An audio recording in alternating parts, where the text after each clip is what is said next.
नमस्कार बंधुरा आज के आरो एक रेसिपि निये चले एलाम। आज के आमी नीम पाता दिए एक रेसिपि बानाबो।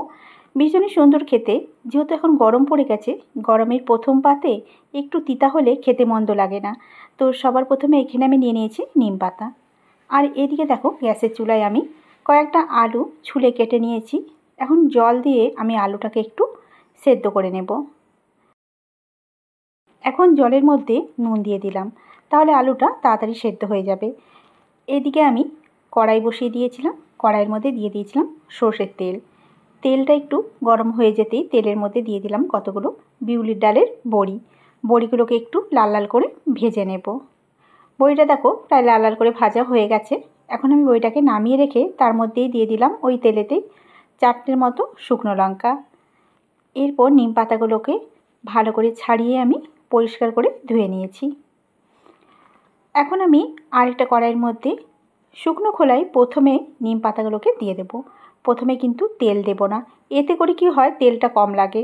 আর যতটা তেল কম খাওয়া যায় ততটাই কিন্তু স্বাস্থ্যের পক্ষে ভালো। তো এখন আমি দেখো নিম পাতাগুলো যখন একটু শুকনো করে ভাজা হয়ে যাবে এর মধ্যে দিয়ে দিলাম সরষের তেল। তেল দিয়ে এবার ভালো করে ভেজে নেব।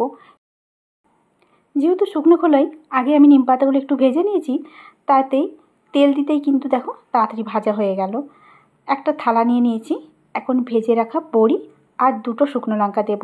ঝালটা এখানে আমি একটু কমই দিলাম কারণ লঙ্কাগুলো ভীষণই ঝাল।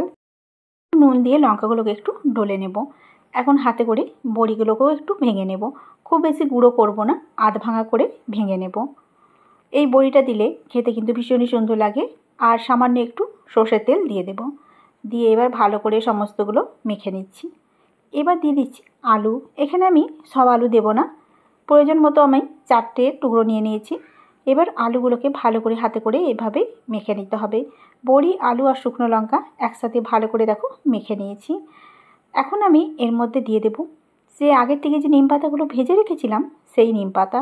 তবে এখানে পুরোটা দেব না, আলুর মতন যতটা প্রয়োজন হবে, যতটা আলু সেই পরিমাণেই আমি এখানে নিম পাতাটা দিলাম। নিম পাতাটা খুব ভালো মতো দেখো ভাজা হয়ে গেছে, হাতে ডলতেই গুঁড়ো হয়ে যাচ্ছে। এবার এই নিম পাতার সাথে আলুটাকে খুব ভালো করে এভাবে মেখে নিতে হবে। এবার ভালো করে মাখা হয়ে গেছে আর গরম গরম ধোয়া ওটা ভাত থাকবে। এরকম একটা নিম পাতার রেসিপি যদি থাকে খেতে কিন্তু ভীষণই সুন্দর লাগবে। আর যেহেতু আলু দিয়ে মাখছি খুব বেশি একটা তেতো লাগবে না, এতে করে বাচ্চারাও কিন্তু খেতে পারবে।